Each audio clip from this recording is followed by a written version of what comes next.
کرتے ہیں. کہنے کا مقصد یہ ہے کہ آپ دنیا میں رہ کر اگر پیر کر لیں گے تو انشاءاللہ دنیا میں رہیں گے تو بھی کامیاب ہوں گے, دنیا سے جائیں گے تو بھی کامیاب ہوں گے. درود شریف پڑھ لیجیے. اللہم صلی علی سیدنا و شفیعنا مولانا محمد صلاۃ و سلام علیہ سیدنا رسول اللہ رحمۃ اللہ. حضرات گرامی, اور آگے دیکھیں, یہ ماہ ربیع الاول شریف کا مہینہ ہے. اس ماہ مبارک میں ہم میلاد کیوں کرتے ہیں؟ اس ماہ مبارک کو ہم زیادہ سے زیادہ کیوں مانتے ہیں؟ زیادہ سے زیادہ کیوں چاہتے ہیں؟ اس کی کیا وجہ ہے؟ اس کی وجہ یہ ہے کہ علماء اسلام نے تصریح فرمائی ہے کہ ربیع الاول شریف کا مرتبہ باقی تمام مہینوں سے بلند ہے, باقی تمام مہینوں سے افضل ہے. علماء اسلام نے ارشاد فرمایا کہ رمضان شریف کا مہینہ اس لیے بلند ہے کہ اس میں قرآن نازل کیا گیا ہے, اس میں قرآن اتارا گیا ہے. تو علماء اسلام نے ارشاد فرمایا کہ اگر اس میں قرآن نازل کیا گیا تو اس میں قرآن والا آیا ہے, اس میں قرآن والا آیا تشریف لایا ہے. ہماری حقیقی عید اسی ماہ میں ہے کہ اگر وہ محبوب ہم میں نہ بھیجا جاتا تو نہ ہمیں قرآن ملتا, نہ ہمیں ایمان ملتی, نہ ہمیں نماز ملتی, نہ ہمیں روزہ ملتا, نہ ہمیں حج ملتا, نہ ہمیں زکات دینے کا سلیقہ ملتا. یہ سب صدقہ ہے آقا دو جہاں جناب احمد مصطفیٰ محمد مصطفیٰ صلی اللہ علیہ وسلم کا. اگر وہ پیدا کیے نہیں جاتے تو کائنات کا کوئی ذرہ بھی مورز وجود میں نہ آتا. اور آئے دیکھیں, اللہ تبارک تعالیٰ نے ہمارا پر بے شمار احسان فرمایا ہے, بے شمار نعمتیں دی ہے, لیکن کسی نعمت میں نہیں فرمایا کہ بندے میں نے تجھے یہ نعمت دی تو اس پر احسان کیا ہے, میں نے تجھے ہاتھ دیا ہے تجھ پر احسان کیا ہے, میں نے تجھے آنکھیں دی جیسی نعمت دی ہے ہم تم پر احسان کیے ہیں, ہم تمہیں جسم جیسی نعمت دی ہے ہم تم پر احسان کیے ہیں. لیکن اب آپ غور فرمائے, یہ ایسی نعمتیں ہیں کہ کائنات کا ہر ذرہ اس کی قیمت نہیں بن سکتی ہے, کائنات کی دولت اس کی قیمت نہیں بن سکتی ہے, ایک آنکھ کی قیمت کائنات کی دولت نہیں بن سکتی ہے.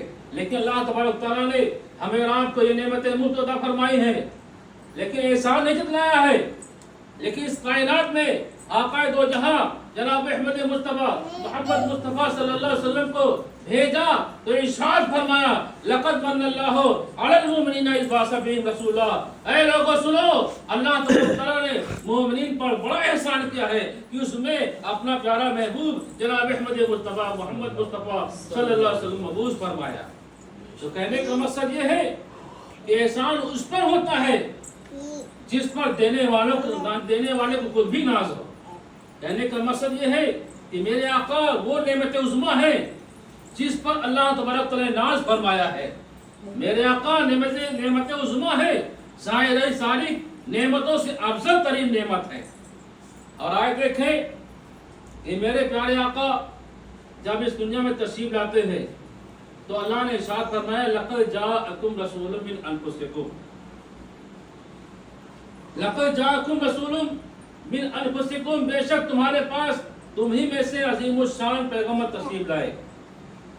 انفسکم کی دو قراتیں ہیں, ایک پے پر پیش ہے, دوسری پے پر زبر ہے. تو اس تقریر پر معنی یہ ہوں گے کہ بے شک تم میں سے نفیس ترین اور بہترین جماعت سے تشریف لائے. اب آپ غور فرمائے, میرے آقا وہ کہاں پیدا ہوئے؟ سب سے پہلے دیکھیں تمام دنیا میں عرب افضل ہے, عرب میں قریش افضل ہے, قریش میں بنو ہاشم افضل ہے, اور بنو ہاشم میں میرے پیارے آقا جناب احمد مصطفیٰ محمد مصطفیٰ صلی اللہ علیہ وسلم افضل ہے.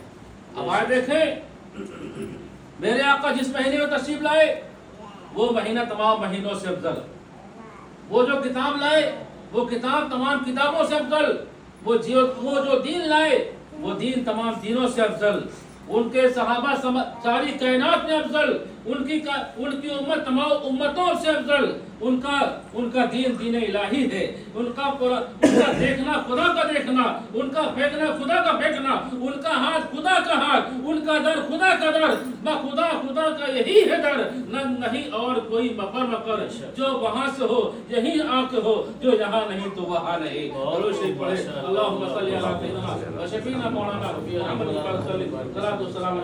या रसूलल्लाह। हज़रात किरामी, जिस तरह हम और आप यहाँ पे अपने नबी को याद कर रहे हैं, अपने आप नबी की पैदाइश याद कर रहे हैं, उनकी पैदाइश को मना रहे हैं, क्या वजह है? उसकी एक वजह यह है कि हम सबके आका जब इस दुनिया में तशरीफ लाते हैं तो तशरीफ लाने के बाद सबसे पहले आज बच्चा पैदा होता है, पैदा होने के बाद उसे तमीज नहीं होती, उसे अक्ल नहीं होती हमें क्या करना चाहिए। लेकिन मेरे आका हैं, पैदा होते ही उठते हैं, उठने के बाद खुदा की बारगाह में अपने सर को झुका देते हैं और झुकाने के बाद अर्ज करते हैं, या रब्बे हबली उम्मती, या रब्बे हबली उम्मती, ऐ मेरे परवरदिगार आलम मेरी गुनहगार उम्मत को बख्श दे, मेरी गुनहगार उम्मत को बख्श दे। तो कहने का मकसद ये है कि अल्लाह तबारक तआला के प्यारे हबीब जब इस दुनिया में तशरीफ लाते हैं तो मेरे आका किसी और को नहीं याद करते हैं, अपने अजीज़ो अकारिब को नहीं याद करते हैं, अपने घर वालों को नहीं याद करते हैं। अगर याद किसी को कर रहे हैं तो अपनी गुनहगार उम्मत याद कर रहे हैं, अपनी पैदाइश में अपनी गुनहगार उम्मत को याद कर रहे हैं। तो वफादार उम्मत वही है जो अपने आका की मिलाद को फरामोश न करे, उनकी मिलाद को फरामोश न करे, उनकी मिलाद मनाए जिस तरह मेरे आका ने अपनी पैदाइश में अपनी मिलाद में हम गुनहगार उम्मत को फरामोश नहीं किया है। और दूसरी बात आए देखें, आज मेरे आका आज अपने नबी से हमारा मोहब्बत करते हैं। तो इसी तरह रसूल पाक के जमाने में एक सहाबी थे और वो सहाबी आका दो जहां से बड़ी मोहब्बत करते थे।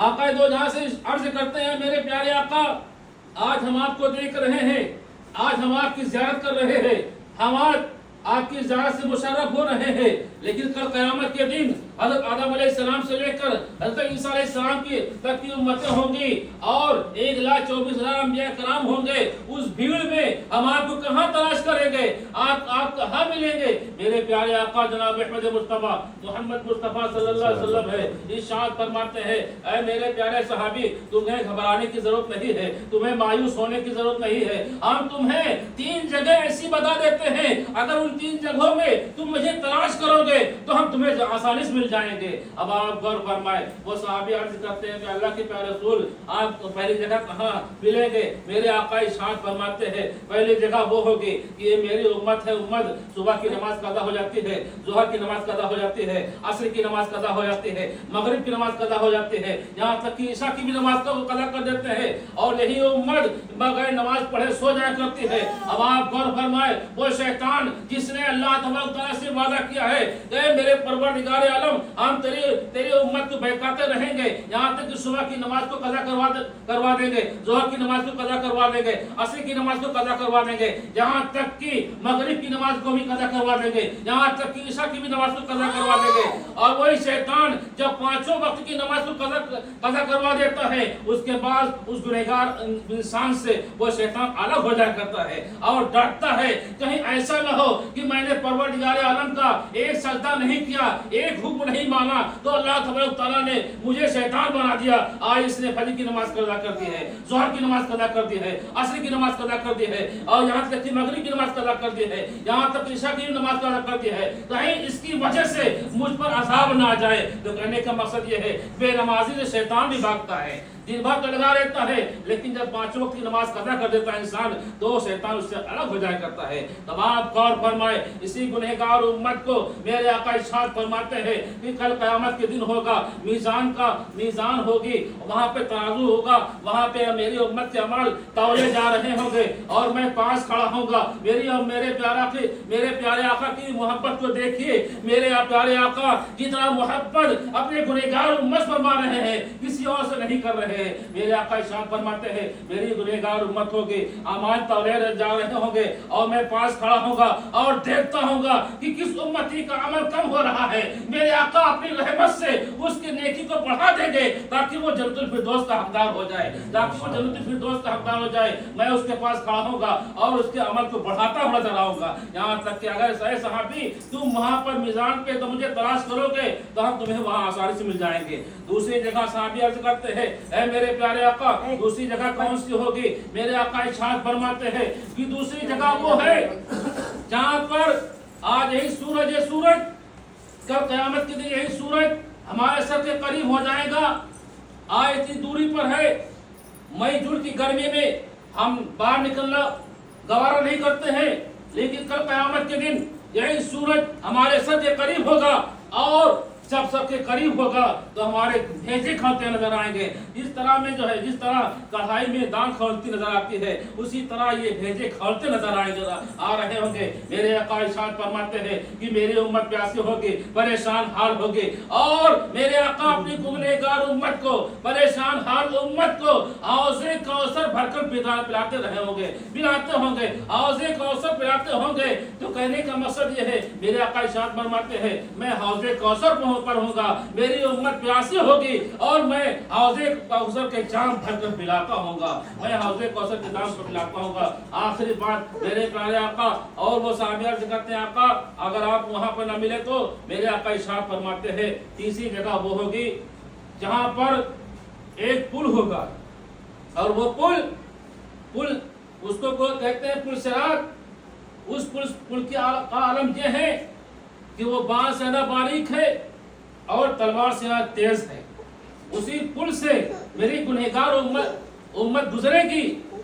मेरे आका इरशाद फरमाते हैं गुनहगार उम्मत उस पर से कैसे गुजरेगी? इस जो तलवार से तेज है और यहाँ तक कि बांस से बारीक है। मेरे आका इरशाद फरमाते मैं पास खड़ा होऊंगा,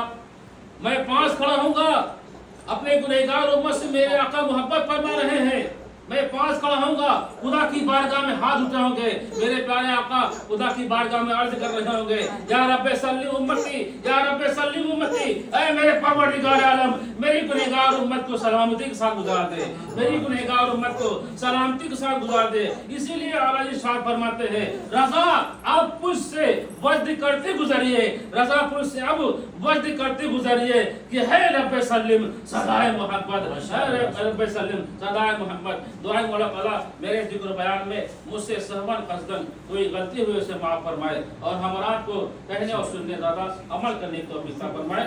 आइए मेरा हमारे पीर मुर्शिद हुजूर सैयद मुदस्सिर अशरफुल जिलानी तशरीफ फरमा है, आप उनके चेहरे अनवर की ज़ात कर रहे हैं। आइए हमारा उनका इस्तकबाल नारे तकबीर और रिसालत से करें ताकि हज़रत की रूह और दिल खुश हो जाए और हमारा को बेहतरीन खिताब से नवाजे। नारे तकबीर, नारे रिसालत, नारे रिसालत, आका की आमद, आका की आमद, आका की आमद, आका की आमद। मेरे आका जिंदाबाद, मेरे आका जिंदाबाद, मेरे आका रसूल आज़म जिंदाबाद। नारे तकबीर, नारे रिसालत।